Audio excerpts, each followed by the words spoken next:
श्री शिवाय नमस्तुभ्यम दोस्तों, स्वागत करती हूँ आपका आपके अपने चैनल शिव भक्ति मार्ग में। आज मैं बात करूँगी रुद्राक्ष को लेकर।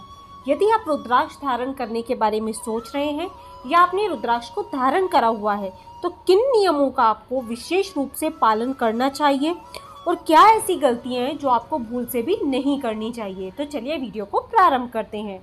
आप सभी जानते हैं रुद्राक्ष को महादेव का ही स्वरूप माना जाता है और हिंदू धर्म में रुद्राक्ष का बहुत ही ज़्यादा विशेष महत्व है। रुद्राक्ष को आध्यात्मिक और देवीय शक्तियों से परिपूर्ण माना जाता है और शिव महापुराण के अनुसार रुद्राक्ष की उत्पत्ति भगवान शिव के आंसुओं द्वारा हुई थी। जब मां सती के देह त्यागने के बाद भगवान शिव के जो आंसू निकले और वह आंसू पृथ्वी पर जहाँ जहाँ गिरे वहां पर रुद्राक्ष के वृक्ष उगे थे। इसीलिए इन वृक्षों में जो फल आए उनको ही रुद्राक्ष कहा गया और रुद्राक्ष धारण करने से भगवान शिव की विशेष कृपा प्राप्त होती है और तांत्रिक और नकारात्मक शक्तियां इंसान से कोसों दूर रहती है।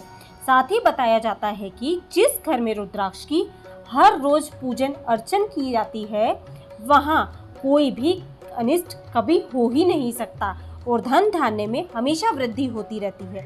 लेकिन पुराणों में बताया गया है कि कुछ ऐसे भी कार्य हैं जब पवित्र रुद्राक्ष को धारण नहीं करना चाहिए, अन्यथा रुद्राक्ष का प्रतिकूल प्रभाव आपके ऊपर पड़ना शुरू हो जाता है, यानी कि रुद्राक्ष के नकारात्मक प्रभाव आपको दिखना प्रारंभ हो जाते हैं। तो सबसे पहला जो स्थान है जहाँ पर रुद्राक्ष को आपको धारण नहीं करना चाहिए, जो कि पुराणों में बतलाया गया है, जब किसी भी व्यक्ति की शव यात्रा में आप शामिल हो रहे हैं तब रुद्राक्ष को आपको उतार देना चाहिए। उस वक्त भी रुद्राक्ष आपको भूल से भी धारण नहीं करना चाहिए। भगवान भोलेनाथ जन्म और मृत्यु से परे हैं, उनके अंश को भी जन्म और मृत्यु से जुड़े स्थानों पर कभी भी भूल से नहीं पहनना चाहिए। माना जाता है कि रुद्राक्ष में मौजूद शक्तियाँ उस समय निष्क्रिय हो जाती हैं। दूसरी जगह है किसी महिला का प्रसूति गृह, जहाँ पर भी किसी महिला ने बच्चे को जन्म दिया है तो उस समय आपको रुद्राक्ष धारण नहीं करना चाहिए। और यदि आपके घर में किसी बच्चे का जन्म हुआ है और आपके घर में सूतक काल चल रहा है उस समय भी आपको रुद्राक्ष धारण नहीं करना चाहिए, क्योंकि जैसा ही आपको पहले बताया गया है महादेव जन्म और मृत्यु के बंधन से परे हैं। तो जन्म के समय भी और मृत्यु के समय दोनों समय रुद्राक्ष को धारण नहीं करना चाहिए। इसीलिए मृत्यु वाले स्थानों पर भी रुद्राक्ष को धारण ना करें और यदि किसी ने कहीं जन्म लिया है तो उस समय भी रुद्राक्ष को आपको धारण नहीं करना चाहिए। तीसरा स्थान है सोने से पहले हमेशा आपको रुद्राक्ष उतार देना चाहिए। बताया जाता है कि जब इंसान सो जाता है तब शरीर निस्तेज और अशुद्ध रहता है और व्यवहारिक तौर पर यदि देखा जाए तो सोने के समय रुद्राक्ष के टूटने का भी डर रहता है।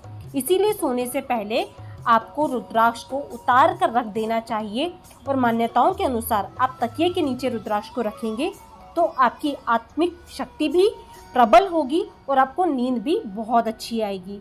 और चौथी जगह है जहां आपको रुद्राक्ष नहीं धारण करना चाहिए, वो यह है कि यदि आप देखिए शादीशुदा हैं, आप दाम्पत्य जीवन में साथ में रहते हैं, पति पत्नी हमेशा साथ रहते हैं, तो उस समय भी आपको जब आप रात्रि में साथ में सोते हैं तब आपको रुद्राक्ष धारण नहीं करना चाहिए। इससे रुद्राक्ष का अपमान माना जाता है और कभी भी रुद्राक्ष को बिना नहाए नहीं छूना चाहिए। और महिलाओं को मासिक धर्म के दौरान रुद्राक्ष धारण भूल से भी नहीं करना चाहिए, क्योंकि इस समय रुद्राक्ष पहना जाना वर्जित बतलाया जाता है और इससे रुद्राक्ष अशुद्ध माना जाता है।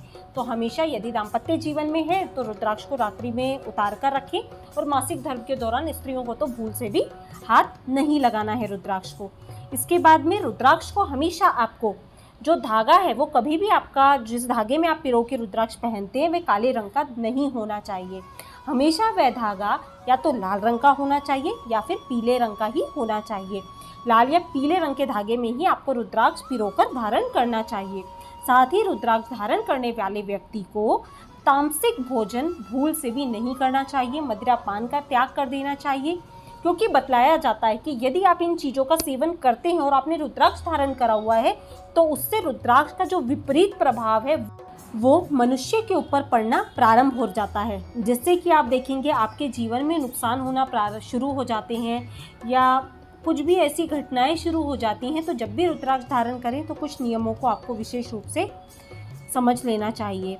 इसके बाद में जो शास्त्रों में बतलाया गया है वह ये है कि स्वयं का पहना हुआ रुद्राक्ष कभी भी किसी दूसरे व्यक्ति को भूल से भी नहीं देना चाहिए। साथ ही साथ अगर आप रुद्राक्ष की माला बनवा रहे हैं तो हमेशा यह ध्यान रखें कि जो इसकी संख्या है वह हमेशा विषम में होनी चाहिए और माला 27 मनकों से कम की नहीं होनी चाहिए। तो यही कुछ नियम थे जो आप जब रुद्राक्ष धारण करने वाले हैं या आपने किए हुए हैं तो इन नियमों का आपको पालन अवश्य रूप से करना चाहिए, क्योंकि रुद्राक्ष को महादेव का ही अंशावतार माना गया है और आपके जीवन में रुद्राक्ष का सकारात्मक प्रभाव पड़े तो आपको इन नियमों का अवश्य रूप से पालन करना चाहिए। आशा करती हूँ जानकारी पसंद आई होगी, जानकारी पसंद आई हो, हेल्पफुल लगी हो, और यदि जानकारी आपके लिए लाभप्रद रही हो तो वीडियो को लाइक करना ना भूलें। इस जानकारी को अपने अन्य प्रियजनों के साथ शेयर करके पुण्य अवश्य कमाइएगा। और यदि चैनल पर पहली बार आ रहे हैं, मेरी आवाज़ पहली बार सुन रहे हैं, तो बेल बटन दबाकर शिव भक्ति मार्ग को ज़रूर सब्सक्राइब करिएगा। मिलते हैं अपने नेक्स्ट वीडियो में, तब तक के लिए श्री शिवाय नमस्तुभ्यं। जय माता रानी दोस्तों।